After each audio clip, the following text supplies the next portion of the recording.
ఈ సీజన్లో ఇందూరు పసుపు పంట పండింది. దశాబ్దాల తర్వాత పసుపుకు రికార్డు స్థాయి ధరలు లభించాయి. సీజన్ ఆశాజనకంగా ముగియడంతో రైతులు సంతోషం వ్యక్తం చేస్తున్నారు. అయితే ఆదాయంగా బాగానే ఉన్న నిజామాబాద్ మార్కెట్ యార్డులో కనీస వసతులు కరువయ్యన్న విమర్శలు వినిపిస్తున్నాయి.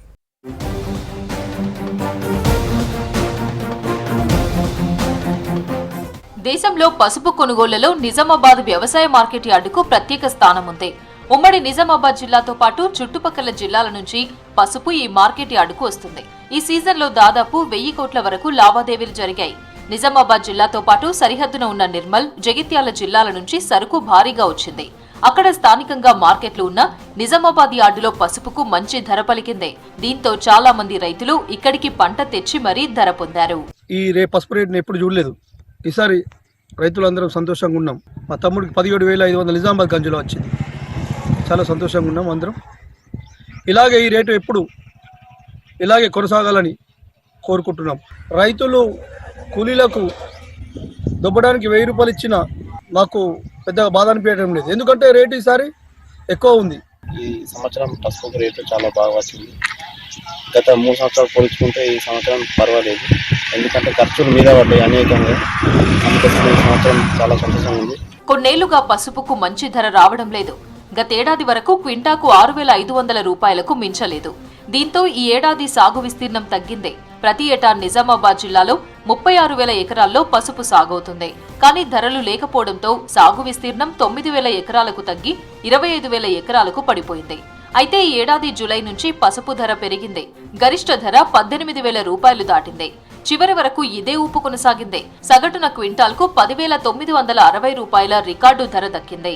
నిజామాబాద్ మార్కెట్ యార్డులో పెర్కిట్కు చెందిన తీగల గంగారెడ్డి అనే రైతుకు 18,299 గరిష్ట ధర లభించింది. పసుపు పంటకు సిరుల పంటగ గంజుకు కూడా, ఎందుకంటే మార్కెట్ ట్యాక్స్ కానీ సుమారు 1,011 కోట్లు నిజామాబాద్ మార్కెట్కు అమ్మకాలు జరగడం జరిగింది. ఎందుకోసమంటే గతంలో ఎక్కువ సాంఘీకి వెళ్ళే మార్కెటింగ్ ఉండే పరిస్థితి ఏర్పడతా ఉండే. కానీ ఈసారి అత్యధికంగా సాంగ్లీ కంటే నిజామాబాద్ గంజి మార్కెట్లోనే రేట్లు రావడం వల్ల ఈ యొక్క గంజిలో ఈ సంవత్సరము 1000 నుంచి 1,100 కోట్ల వరకు సుమారు క్రయ విక్రయాలు జరగడం జరిగింది. కనుక గత చరిత్రలో ఎప్పుడు కూడా నిజామాబాద్ మార్కెట్లో ఎప్పుడు కూడా ఈ యొక్క 1000 కోట్లు దాటిన పరిస్థితి ఎప్పుడు లేదు. ఈసారి పసుపు ప్రతి రైతులకు సంతోషాన్ని ఇచ్చింది అనుకుంటున్నాము. ప్రతి సంవత్సరం ఏడాది మేము 10,000, 8,000 ఎక్స్పెక్ట్ చేస్తూ ఉంటే 3,000, 2,500, 4,000 రూపాయలకు పసుపు అమ్ముడు పోయేది. కానీ ఈసారి అనుకోకుండా 10,000 నుండి 17,000, 18,000 వరకు రేట్ పలకడం జరిగింది. ఇంతకుముందు నేను 5 ఎకరాలు వేసే పసుపు రైతుని ఇప్పుడు 2 ఎకరాలకే తగ్గించుకున్నాను. కానీ ఈసారి రేట్ పెరగడం వల్ల మళ్ళీ ఇంకో 5 నుండి 8 లక్షల వరకు అప్పు చేసి మరి విత్తనం పసుపు కొని నెక్స్ట్ టైం రేటు పెరుగుతుందనే ఆశతో అప్పు చేసి మరి పసుపు కొని రెడీ చేసుకున్నాను. ఓన్లీ రైతులకు ఈ దళారుల చేతిలో పెట్టకుండా గవర్నమెంటే ఒక రేటు 10,000, 12,000, 14,000 వరకు డిసైడ్ చేసి వదిలేసిన మాకు అంతే సంతోషము.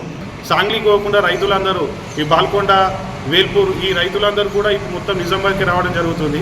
ఈ రేటు ఆశాజనకంగా ఉండడం వల్ల ప్రతి సంవత్సరం ఇదే రేటు ఉంటే నిజామాబాద్ మార్కెట్ యార్డ్లో కూడా ఈ 1000 నుండి 2,000 కోట్ల వరకు టర్నోవర్ జరుగుతుంది.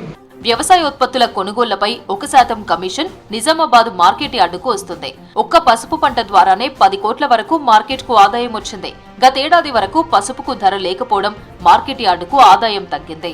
ఈ ఏడాది పసుపుకు మంచి ధర రావడంతో మార్కెట్ యార్డుకు ఆదాయం పెరిగిందన్నారు అధికారులు. పసుపు రైతులకు ముఖ్యంగా మార్కెట్ కమిటీ తరఫున కోవడం ఏంటంటే గతంలో కాకుండా ఉన్న 10 సుమారుగా ఎగ్జాంపుల్ చెప్తాను నేను. ఉన్న 10 ఎకరాలలో ఒక 5 ఎకరాలు పసుపు పంట వేసి ఇంకా 5 ఎకరాల వేరే పంట మార్పిడి చేసుకుంటే బాగుంటుంది. అందరూ ఏకకాలం అందరూ పసుపునే చేస్తే మళ్ళీ ధర తక్కువ వచ్చే అవకాశం ఉంటుంది. అప్పుడు మనం ఇబ్బంది పెడతారు. పసుపు అనేది చాలా కష్టంతో కూడిన పని.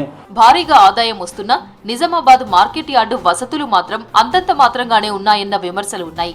ఇక్కడి ఆదాయాన్ని ఇతర మార్కెట్లకు తరలిస్తారన్న ఆరోపణలు ఉన్నాయి.